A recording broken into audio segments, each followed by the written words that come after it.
Hey guys, welcome to sBLitz podcast, weekly podcast. We're gonna jump into some interesting topics this week. First off is your co-host, your boy Rob. With your boy Jose. And we're gonna talk about what's trending in the sports world. Have a couple questions, have a little debate, and let's just hop right into it. So Yeah, quick question. Mírame los ojos. How do we feel about Spanglish in the podcast? Are we we can throw some in there. We can throw some in there as long as it's not too profane. No, pero tú sabes, give it to our Spanish audience, Okay. Yeah. All right, so Groupies. All right, so we're going to talk about what's going on in the NBA, what's trending right now. I know, Jose, the offseason, feel like every offseason is just a crazy, hectic pair of couple of months. So what we're going to do is hop into the most obvious question that's going on right now surrounding the NBA. Jose, where is LeBron going? Blessed be God, oh blessed be God. Here's my thing about LeBron. LeBron's going to take his time. He's not signing, or he's going to opt out, in my opinion. Unless they do a trade. If he could come up with a logical sense and then talk to Cleveland and, they could work something out, like, all right, we're going to trade you over to Houston and work something out, I feel like he's going to opt out and take his time and see what happens in L.A., especially in L.A. Because, like I said, I feel like LeBron's going to end up in L.A. Triple B's, man. Given that, I feel like he has to wait and see what the LA comes up with. Maybe Paul George or Kawhi Leonard. See what they have in order to see if it's enticing for him to sign with LA. When it's all said and done, LeBron's going to be the last domino to fall, in my opinion. Which is going to probably maybe delay the offseason, extending it somewhat, because people are going to be trying to wait on him, and he's going to wait on everybody else. So it's going to be like a little game of cat and mouse, basically. I feel like LeBron's, the best player in the NBA. Best player in the world right now. So why wouldn't he take his time to decide where he really wants to go, where he wants to end up? But back to the question, I feel like as a fan, what you do in the offseason is you speculate, right? I think LeBron will end up in LA. The thing is, I don't see his son's future playing a role into where he ends up, to be quite honest. It's all about what team and what kind of team they got built around him, and what kind of chances they have of winning a championship. Right, because you have heard the reports, right? I mean, they're saying Bron is coming into a school in LA. He wants to take his talents to the coast and play with other superstars, like some of the other guys who've had kids who play there as well. So playing on a platform like that, what do you really think? Does that really make LeBron's decision that much more concrete, or do you feel like, hey? Well, I think it helps a little bit. Yeah, it's obviously a plus that you're gonna have your son in the same state and you'll be able to be there where your son is through his high school career. My whole thing is it's only logical for Bronny to go and want to go to LA and transfer over to LA to play high school ball, because it's a better talent pool than, let's say, a Cleveland. Cleveland is the middle of the nowhere, So Ohio is not. There's not much out there, There's some talent that comes out of there. Perfect example is his daddy. But LA, LA is just Westbrook, DeRozan, Kawhi, Paul George. The list goes on and on. Like it's Lonzo Ball. It's just there's a whole bunch of just talented players out there. So it's better for him to play. The only way you get better, obviously, is challenging yourself, and that's the next challenge for him. A lot of people have been talking about this draft. This is one of the deepest drafts we've seen in a while. Even LeBron said it's one of the deepest drafts since him in 2003 with Wade, Melo, Bosh, all these great players. So, Jose, what do you think about the draft? Do you feel like there's some people who are super underrated, or just some people who are mostly overrated? And what's your opinion on it? It's hard to tell who's overrated, who's underrated. I'm sure there's somebody out there who's underrated, who's going to blow up, and you're going to be like, wow, like a Kyle Kuzma. But it's like you said, it's a deep draft. I feel like most of these players are going to be solid NBA players, especially on the top half of the draft, NBA lottery draft. It looks like they're all pretty solid. They all got above average skills that's going to, carry them over to the next level and help them, probably be better than they played in college. DeAndre Ayton, probably the number 1 overall pick, is pretty confirmed already. He's already signing Suns jerseys out there. That's how cocky that guy is. He's already signing jerseys like he's the number 1 pick. Like, it's confirmed. Really isn't. But, I like the confidence. He is a world beater. Right. All the time, they got him in the same breath as Shaq, Patrick Ewing, Olajuwon. Is he going to live up to it? Let's see. That's a lot. That's a lot on them shoulders. They are broad, but there's a lot on them shoulders. So let's talk about Kawhi, bro. Where do you think Kawhi ends up at? I definitely think Kawhi is one of these unique picks.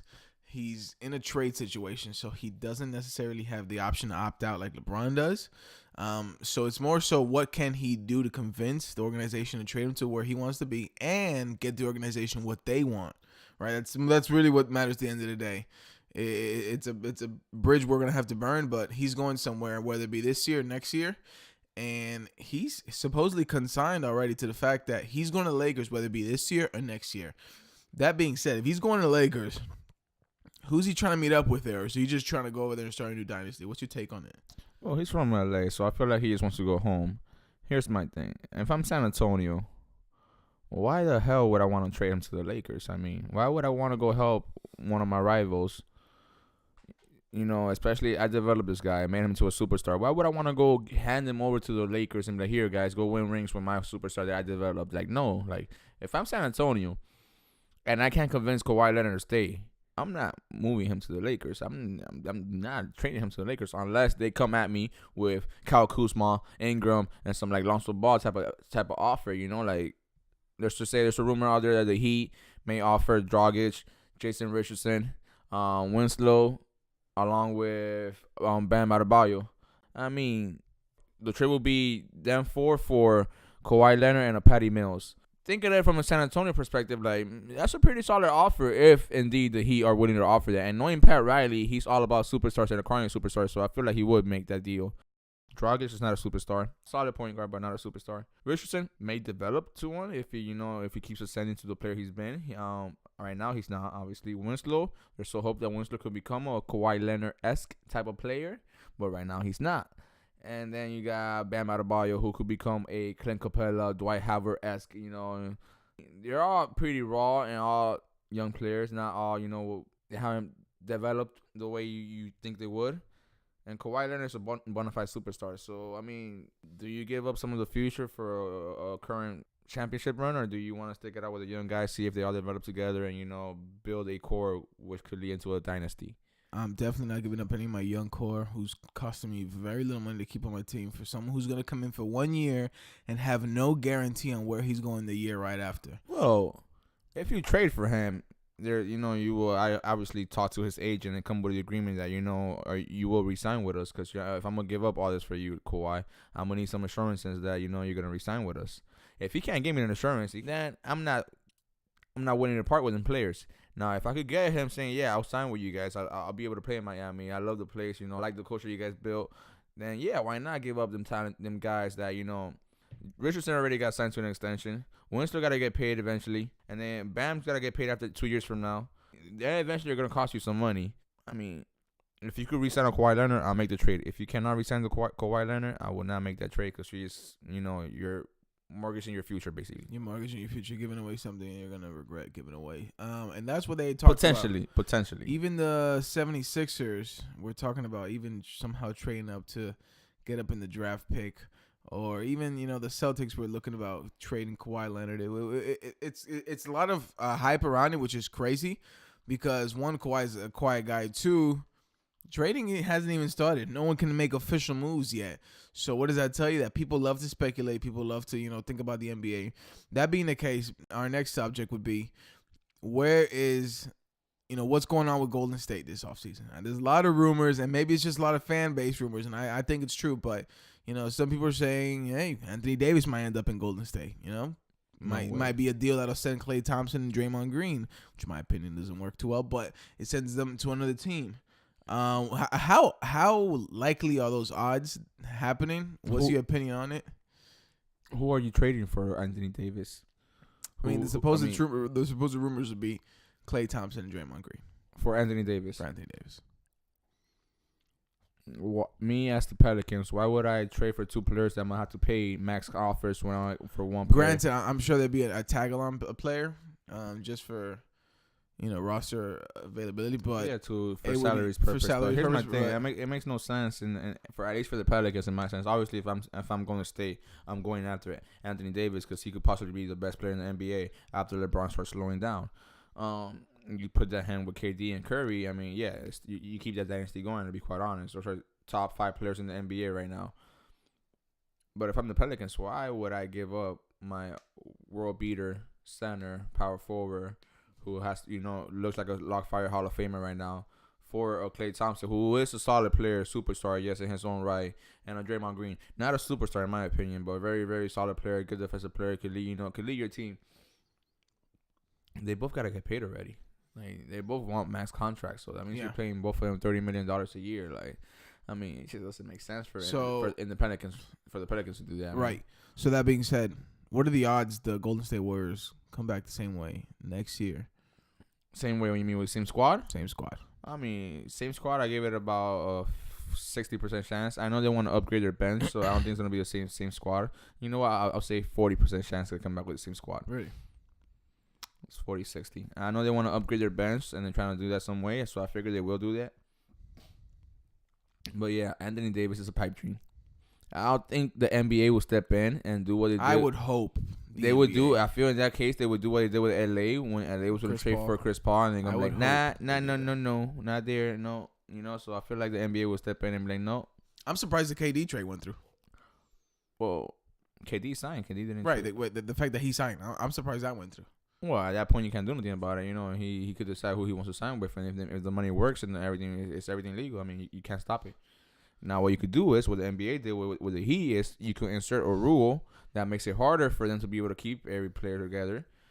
But, there's always going to be ways around everything at the end of the day. So. No, I get that. So, I definitely want to see what's going on in the offseason. I want to see what the Warriors look like next season. Me being not the biggest Warrior fan, I want to see what they do, how they adjust. But that being said, a lot's been going on around the NBA, and obviously it's the offseason. Let's talk about what's the on-season right now. What's going on right now is the FIFA World Cup in Russia taking place right now. We had a great game the other day.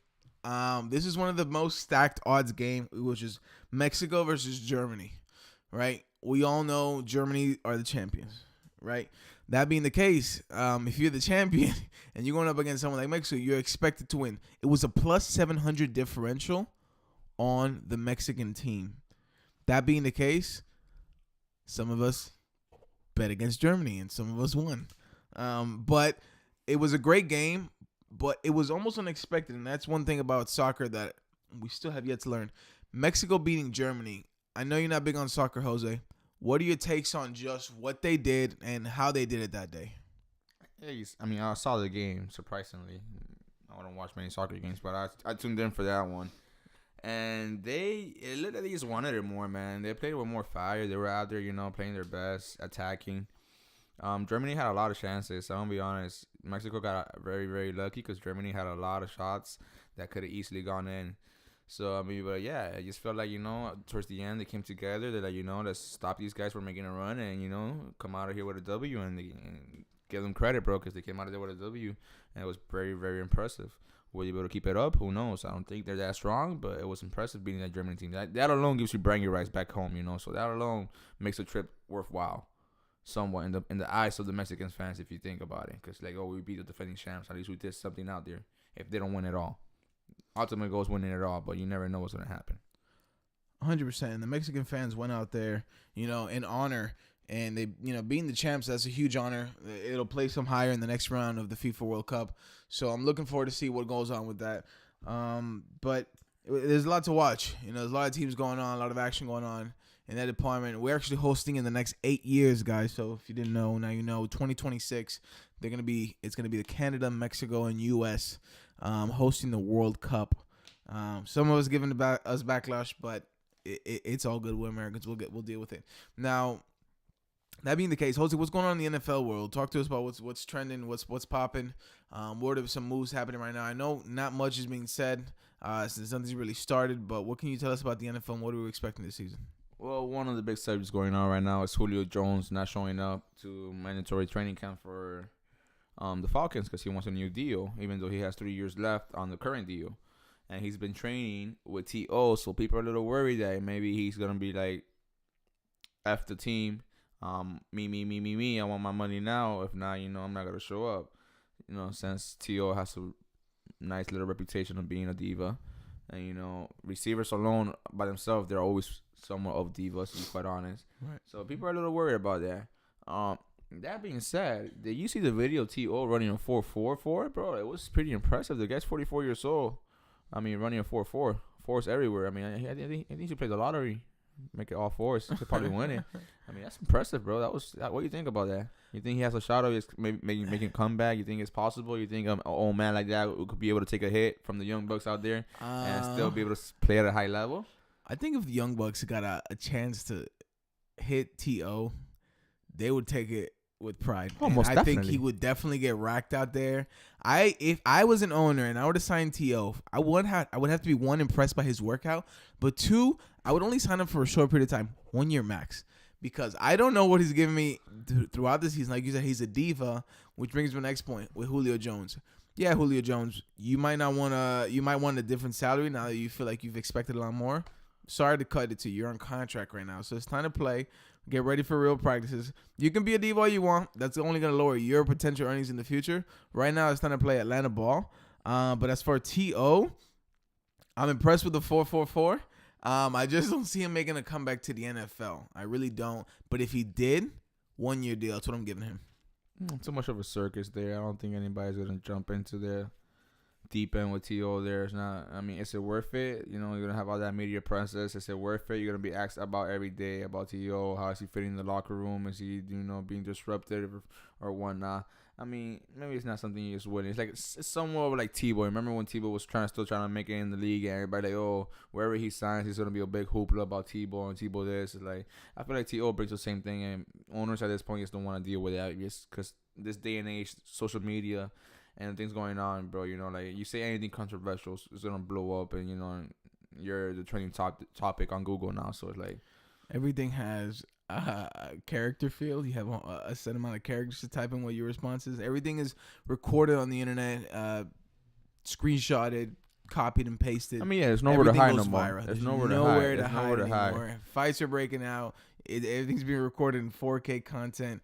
And nowadays, you can't get away from anything. At all. You saw a perfect example was this local rapper, XXX, that got shot. You saw how the people was recording him slumped over on his BMW. I mean, it's a heartless world out there. And people just, more worried about getting the views than, trying to help a poor 20-year-old black man out there in the streets that's, unfortunately lost his life. It should have never happened. It was a shame. That being said, Rob, and the big news in the MLB tonight, the Houston Astros actually lost the game.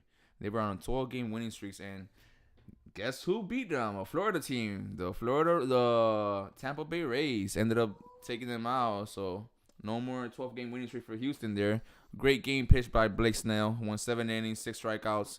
Looked fantastic as always. He's had a great year so far. ERA of under 3 for the season. Has about 120 strikeouts. I mean, the guy's looking fantastic. Them and the Yankees, bro. The Yankees just keep hitting bombs. They won again today. Me being a Red Sox fan, it's frustrating seeing the Yankees. It sucks that we're good and they're good. Like, I wish they would suck for a bit. It's just the Yankees just keep on hitting, bro. The rich get richer. It's like, it's insane. Let's hope not. So many moves. Let's hope not. I hope not, man. I don't like thinking of the Yankees as dynasty because they have so many championships already, 27 of them. It's not fun to even think about. It's not fun anymore. It's almost you get tired of it. I feel like that's the point we're getting to with Golden State. I'm tired of seeing Golden State win already. I'm tired of seeing Golden State Cleveland every year in the finals. This is I'm kind of happy. I'm very happy, to be quite honest, that LeBron wants to leave Cleveland because I'm tired of seeing them in the finals already against Golden State. I want some fresh meat out there. I want to see some fresh guys, give Anthony Davis a chance to show what he could do in the finals. See, what Chris Paul and Harden could do in the finals. It's just so tiring to see the same guys all over and over and dominating because it's not like there's tight games. Golden State's out there just embarrassing people, dominating them. It's just not fun. So I feel like, yes, dynasties are fun to an extent, but after a certain while, they get boring. Obviously it's fun for that team. They're like, they don't want to stop winning. Who will? But as a fan of the sport itself, like, it gets a little blah after a certain point. I mean, do you feel otherwise? I feel the same way. I've always said the Warriors are like the New York Yankees in the basketball world. The Yankees obviously have a way bigger dynasty than the Warriors do. But that being the case, I know you said Houston lost the game. I actually went to Houston not too long ago. I took a business trip out there.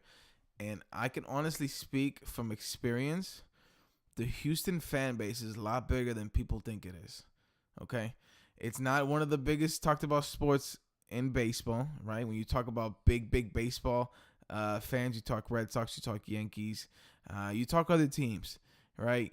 When it comes to the Houston Astros, big, huge cast that really makes them go out and play their hearts and souls out, just like with the Rockets. They're a big sports community, and I love seeing that. And I hope to see the Houston Rockets in either the finals next year or at least being the Warriors in one of the playoff rounds. I'm tired of the Warriors making it. I agree with you. I don't think they need to be there anymore, and especially if now Eagles are going to get involved this offseason. Hopefully players get paid and they don't end up with the Warriors. So I'm looking to see what happens there. I'm hoping to see some new faces in the finals, whether it be 2 new teams, maybe the same old faces like LeBron and KD and whatnot. You're just a LeBron fan, so it's funny how you're here hating on Golden State being in the finals, but you got no problem with LeBron being in the finals for 8 straight years. I mean, that's a little bit of a hypocritical answer there, don't you think? I'll tell you this. LeBron's in the finals every year, but whether he has a team or not, he's there. So if he can make it by himself, I'm okay with that. But he doesn't make it by himself. When it comes out this year, he made it by himself. Basically, you're absolutely right. But exactly. as you can see, he can't carry them to a finals win by himself. I never said he can make it. I never said he can carry them to the finals. I didn't say. I just said he can make it to the finals. I just feel if you're going to say you're tired of seeing Golden State, I feel like you're tired of seeing Golden State is for the fact that you're a LeBron fan and you're tired of seeing Golden State beat LeBron. I'll tell you what it is. I'll tell you what it is. I'll tell you what it really is. I'm tired of the West dominating the East. And I feel like LeBron is the East. And I just feel like if LeBron were to actually get assembled with a better set of guys, we would see better games. I want a 7-game series. That's all I'm asking for. The Rockets and the Warriors were the best series I've seen in a long time. I was on the edge of my feet. I was watching the game, every inch of the play of the game I was watching. So if I could see that coming down again, I would love to see it in the final series. East-West, 7 games, minimum 6. And I'm not getting it with the teams we have in the East right now. So there needs to be some reforming going on. Obviously, some new talent coming into the NBA with the draft. I want to see good teams go at it. If it's the Warriors again, fine. It's the Warriors again. But I want them against a good competitive team. I don't want to see another blowout. It's not the West Coast fault that the East Coast has crappier players. It's not the West Coast fault that the players that have been drafted to those teams have developed at a higher rate than the East Coast. What does that say about the NBA? It's just that there's not enough parity in the league, I guess you could say. That being said, you see the model that Golden State used to create that super team. It's a copycat league. Most leagues are. A lot of people are going to try to copy that right now. And, perfect example, Toronto. They have a little squad. They have the best record in the East. Didn't get nowhere, as always, because they always choke in the playoffs. They could make some moves. Do you think that a West Coast team is going to want to trade for them? Like, okay, DeMar DeRozan is from the West Coast. Do you think that a West Coast team is going to be like, I want a DeMar DeRozan? Do you think the Lakers, if they say Paul George doesn't end up there, do you think they go after DeMar DeRozan? Do you think it's worth a while for them to go after DeMar DeRozan? Do I want to see a DeMar DeRozan in the West? I really don't. Call me a hypocrite, call me a hater. I think DeMar DeRozan is a great player. He's just not clutch. Maybe it takes time and experience. He's just not clutch. I think he needs a mentor figure, whether he gets that in the West Coast or the East Coast. He needs somebody to teach him the ropes, how to play in the last few minutes of the game, because I've seen nothing but not clutch errors from him. So I don't want to talk about DeMar DeRozan. What I do want to talk about is what is OKC going to do, right? That's a lot of controversy, but I will tell you this. That's more about what we're going to talk about in our next show. Today, we're going to wrap it up. We've talked a little bit about NBA, some MLB, some NFL, and we're going to cut it short today. Tuning in, guys. Like I said, we're going to be going podcasting, uploading every Wednesday and Friday, talking about what's trending right now in the sports world. So click or subscribe, comment, give us your feedback. We want to see what you guys think about the podcast. Feel free to ask any questions in email. And that's pretty much it. So thanks for tuning in to sBLitz podcast with your boy Rob. With your boy Jose. And thanks for tuning in. Have a good one. What you rockin' ZO2s? I'm blowing past some ZO2. You know I got a ZO2. Pay respect and pay your dues. Triple B's, man. Given that.